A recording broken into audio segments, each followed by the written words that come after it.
Hello. Hello. Hello सच्चाई भैया जी। सत्ताईस जी। हाँ भैया, आप कौन भैया बोल रहे हो? नहीं, हम दर्शन दास बोल रहे हैं मध्य प्रदेश से। अच्छा भैया जी, मैं साथ संगति से जुड़ना चाहती हूँ। अच्छा।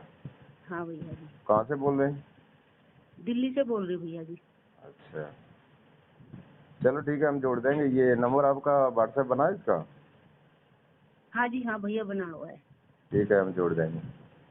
ठीक है भैया जी। भैया सत्ताईस। जी कुछ पूछना था। हाँ कुछ पूछना था आपसे। हाँ, बताओ।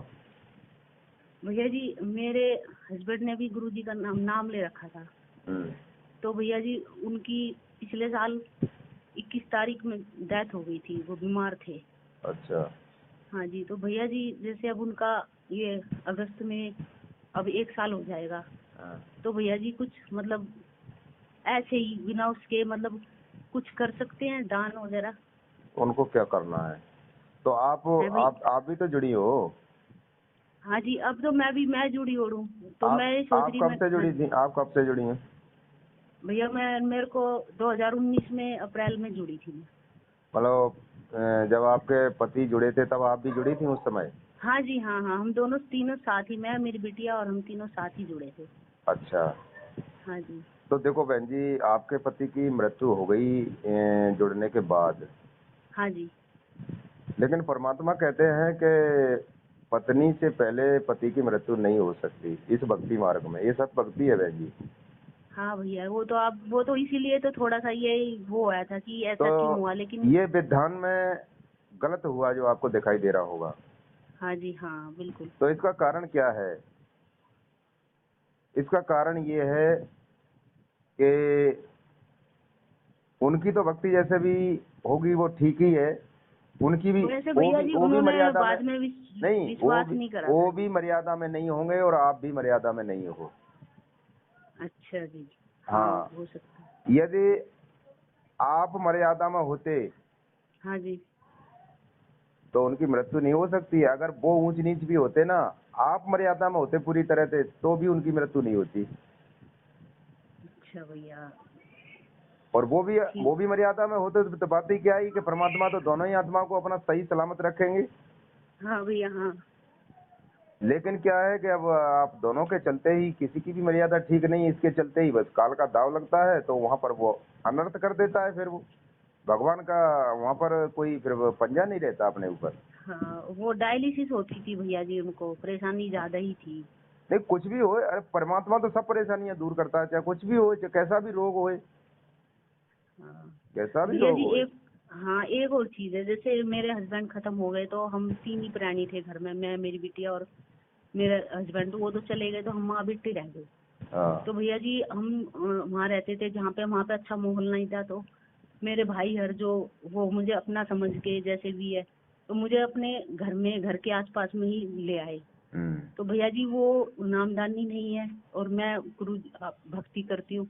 तो भैया जी वो कुछ मेरे को अपनी अपनी तरफ से सहायता करने की कोशिश करते हैं हर किसी भी तरह की। नहीं, लेकिन मैं अंदर से मना करती हूँ, क्योंकि वो मानते नहीं है और मेरी भक्ति को उन्हें समझ में नहीं आता। तो देखो भैया मैं ना इस वजह से बहुत दुविधा में हूँ कि मैं आप कैसे करूँ, कैसे आप उनसे बचूं। देखो, आप समझदार हो, आपके पास सब कुछ है, आपकी व्यवस्था है रहने की, खान पीन की, तो आप दूसरे का सहारा मत लो बिल्कुल भी।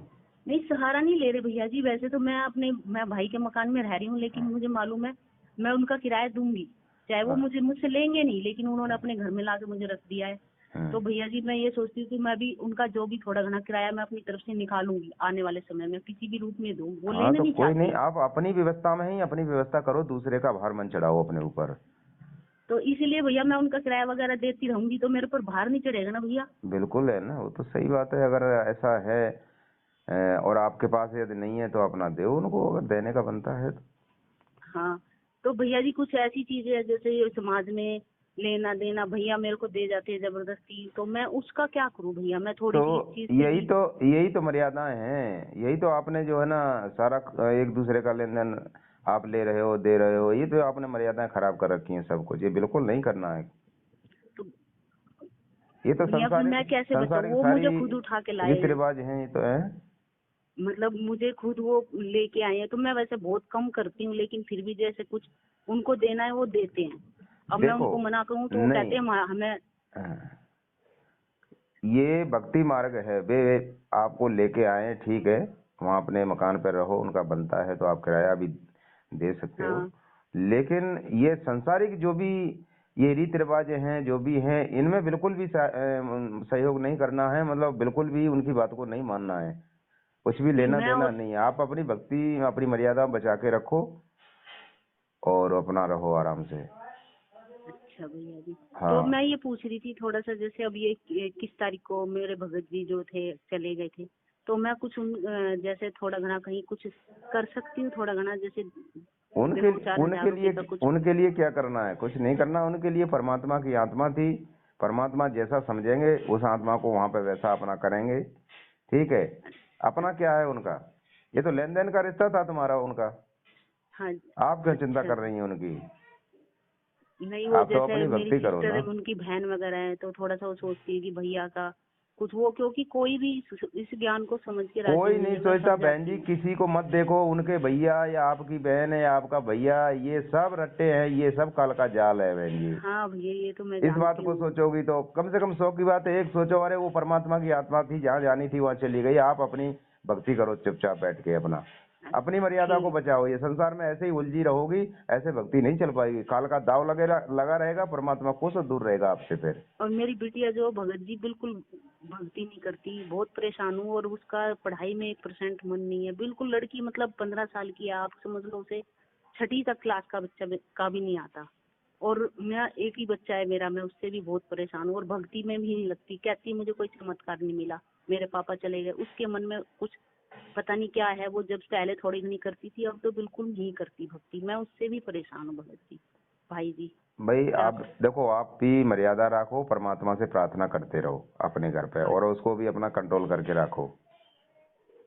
वो बिल्कुल अकेला रहती हाँ, है, ना किसी से बात करती, मतलब उसका पता नहीं भगवान ने कैसे उसकी बुद्धि बनाई, मैं खुद उसको, उसकी वजह से मेरे को टेंशन बनी रहती है भाई यही तो भैया जी। काल का जाल है। अब- तो इस तरह से अपना मर्यादा बचा के रखो बहन जी, सत्संग सुना करो गुरु जी के डेली। हाँ भैया, हाँ हाँ, सुनती हूँ। सत्संग सुनना बहुत जरूरी है, सत्संग नहीं अच्छा जैसे सुनोगी तो भैया काल वो का भैया जाल और कुछ फिर दे वो लग जाते हैं जाएगा खाने दाव। पीने का, है तो मैं उसमें अगर पैसे दे धरी आऊँ उनके वहाँ पर, तो कहाँ, मेरे ऊपर भार नहीं चढ़ेगा उसका? कहाँ पे। जैसे मान लो वो कभी कोई चीज बुलाते हैं घर पे, जैसे कहेंगे आज आज यहीं पे खाना खाना, अब मैं मना कहाँ तक करूं, तो मैं उस खाने का नहीं वहाँ पे पैसे धर के आ जाऊं नहीं बहन जी, तो? कुछ नहीं करना है कि आपके घर खाना है, ये कोई लेना देना ये नहीं है। ऐसे तो कल को उनको कोई भी त्योहार आएंगे, कुछ भी बात आएगी कि आ जाओ यहीं खाना खा लो, ये कर लो, ये चलता रहेगा, वो तो संसारिक। फिर आप उसमें आप भगत कहाँ बने, आपके अंदर बदलाव कहाँ हुआ इस भक्ति करते हुए, ये सारे बदलाव करने पड़ेंगे। भाई अच्छा ठीक भैया। है, हम किसी दूसरे का नहीं खा सकते क्योंकि आप हम्म। भक्ति नहीं कर रहे, आपके ऊपर 3 लोग का भार है, हम्म। हमारे ऊपर भी आपका भार चढ़ेगा। इसलिए हमारे घर में भी अपना 2 रोटी है भगवान की दया से, और चलो एक ही बात है, कौन सी बात है होगी, तो हम अपना अपने खा रहे हैं, आपसे ये भार से भी हम बच जाएंगे। कोई उसमें मतलब ऐसी बात तो है नहीं, नाराजी की बात तो कोई है नहीं ऐसी हमारी।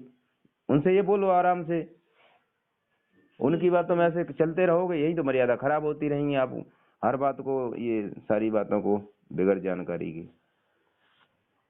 चलो ठीक है ठीक जी, है भैया हाँ जी, और ध्यान मुझे रखो इन बातों का। ठीक है भैया जी, और जोड़ हाँ, देना मेरे को। जोड़ देंगे ठीक है, सत्साई। सत्य है भैया जी।